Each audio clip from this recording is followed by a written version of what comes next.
No one was ready for what happened at the gate because everyone believed they were about to witness the final moment of Eleven's life, and as she stood alone while the dark world shook and cracked around her, the soldiers watching from a distance were sure she would disappear forever. Her friends were certain they were losing her, and viewers believed the story had reached its end. But something about those final moments felt strange. Something did not fully make sense. And when Mike later spoke about what he believed truly happened, the entire meaning of the ending changed and divided fans into two groups, those who believe Eleven survived and those who believe she truly sacrificed herself. And before choosing a side, it is important to understand every detail of what led to that moment and what the creators quietly revealed afterward. The final episode began with danger spreading everywhere as the strange world started breaking apart. Monsters screamed from every direction, and time was running out while Eleven and her sister Callie prepared for a fight they knew was bigger than Hawkins, because if they failed, the darkness would spread everywhere. While at the same time the army was closing in, hunting Eleven not to protect anyone but to use her once again, wanting her blood to restart the cruel experiments where children were turned into weapons, believing she was the key to rebuilding that program.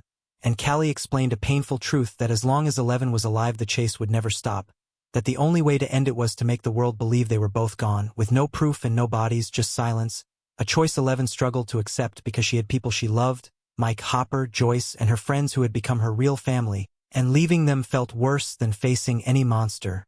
But before she could decide, the choice was forced upon her when soldiers attacked inside the dark world itself.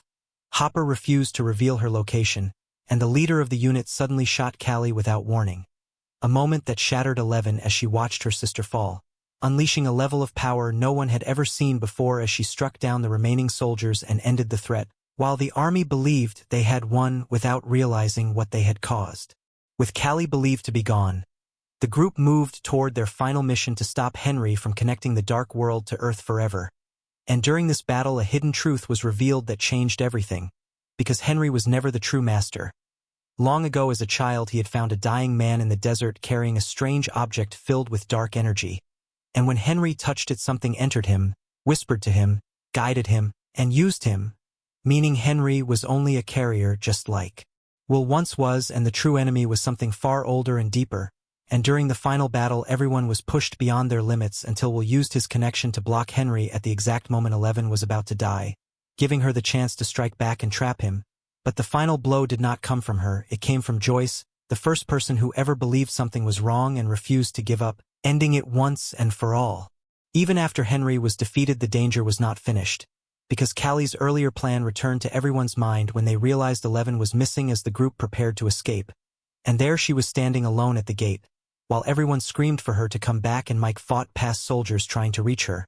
But before he could, she pulled him into the space between worlds for a final conversation filled with tears and truth, where Eleven explained that as long as she existed, the people she loved would never be safe, that the government would always hunt her, and she asked Mike to help the others understand why she had to make this choice, reminding him that he knew her better than anyone. And after sharing memories, promises, and one final goodbye, she sent him back. Moments before the explosion happened, the gate collapsed and Eleven disappeared. Time moved forward by 18 months, showing how life continued even though the pain remained. The army left Hawkins believing their target was gone. People finished school, started new chapters, and tried to heal. But the loss never truly faded. And one night Mike gathered everyone for one final game and shared a theory that changed how they viewed that day, explaining that the army had machines that blocked Eleven's powers, meaning if she was truly standing there, she would not have been able to close the gate, making the sacrifice impossible unless the person they saw was not really her. And Mike believed Callie had survived just long enough to use her special ability one last time to create an image so real that everyone believed it, including the soldiers and even their friends, while the real Eleven was hidden and escaped before the explosion, suggesting Callie used her final strength to give her sister freedom, a theory that explained details that never felt right, like the power limits and why the army stopped searching afterward. And the final scene showed a peaceful place with 3 waterfalls, free of danger and fear, matching the ending Mike described in the game, leaving the question open whether it was real or symbolic. The creators later explained they wanted people to think about what Eleven's life had truly been: a childhood stolen, a girl used by adults and forced to fight battles for others, and they said the ending was meant to be open because what matters most is what people choose to believe, leading some fans to believe Eleven survived and finally lived for herself, free from fear and pain, while others believe she truly gave everything so no child would ever suffer the same way again. And both views hold meaning because in either case 11 finally made her own choice, something she rarely had in her life, and that choice, whether it led to freedom or sacrifice, is what truly set her free.